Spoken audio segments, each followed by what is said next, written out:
Hello students, next बात करते हैं वाटर एब्जॉर्प्शन इन प्लांट, यानी लंबी दूरी वाले जो डिस्टेंस है उसको कवर करने के लिए किस तरीके से एब्जॉर्ब करते हैं पानी को। जल का अवशोषण एक महत्वपूर्ण जैविक क्रिया है, यानी पादप जो है जल का अवशोषण करते हैं, तो उसे अपन क्या बोलेंगे, जल का एक अवशोषण करने की एक जैविक क्रिया है जो पादपों की जड़ों द्वारा किया जाता है। यानी पादपों की जड़ों के अंदर उपस्थित जो रूट हेयर्स होते, उन रूट हेयर्स के कारण ऐसा होता है। तो मूल के अग्रभाग में स्थित मूल रोम यानी रूट हेयर्स जो है के द्वारा जल का अवशोषण किया जाता है। मूल रोम एक कोशिकीय व एक केंद्रीय संरचना होती है, यानी याद रखेंगे एक सिंगल सेलुलर स्ट्रक्चर होती है जिसकी बाहरी भित्ति पैक्टिन की बनी होती है, और पैक्टिन जल रागी प्रकृति का होने के कारण जल अवशोषण के लिए अधिक स्थान उपलब्ध कराता है, मतलब ये हाइड्रोफिलिक होता है।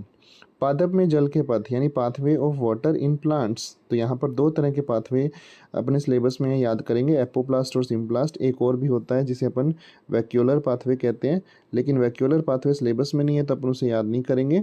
एपोप्लास्ट और सिम्प्लास्ट पाथवे। एपोप्लास्ट यह निकटवर्ती कोशिका भित्ति का तंत्र है। कोशिका भित्ति यानी पादप के अंदर कोशिका भित्ति होती है जो जड़ों के अंतःत्वचा में मौजूद कैस्पेरियन पट्टिकाओं को छोड़कर पूरे पौधे में फैला रहता है। तो याद रखेंगे जहाँ कैस्पेरियन पट्टिकाएं होती है वहाँ पर सुबेरिन का जमाव होता है, तो वहाँ पर ये तंत्र नहीं होता है।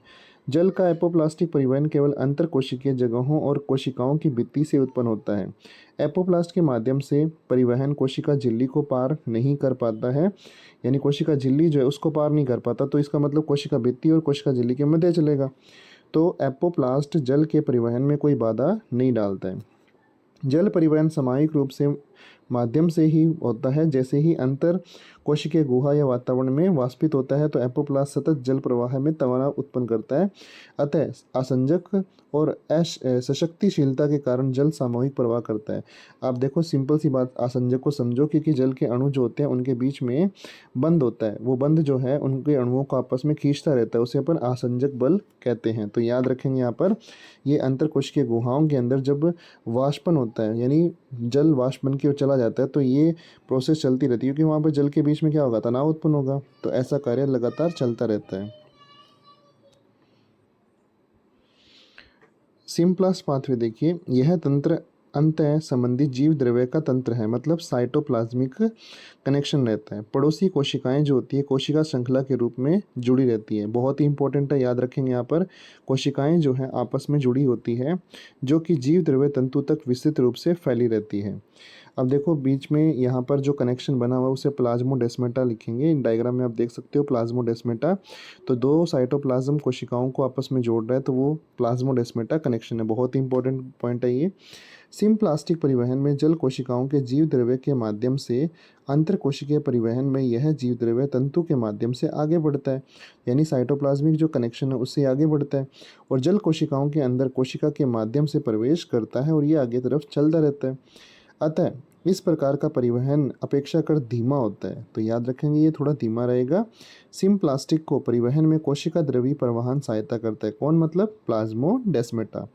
कोशिका द्रवी प्रवाहन को हाइड्रिला की पत्ती की कोशिका में देखा जा सकता है, क्योंकि उसके अंदर बहुत स्पष्ट ये चीज़ दिखाई देती है। और क्लोरोप्लास्ट का परिवहन प्रवाह के कारण आसानी से, इस कारण मतलब ये जो परिवहन हो रहा है ना सिम्प्लास्ट, इसके कारण उसे अपन बहुत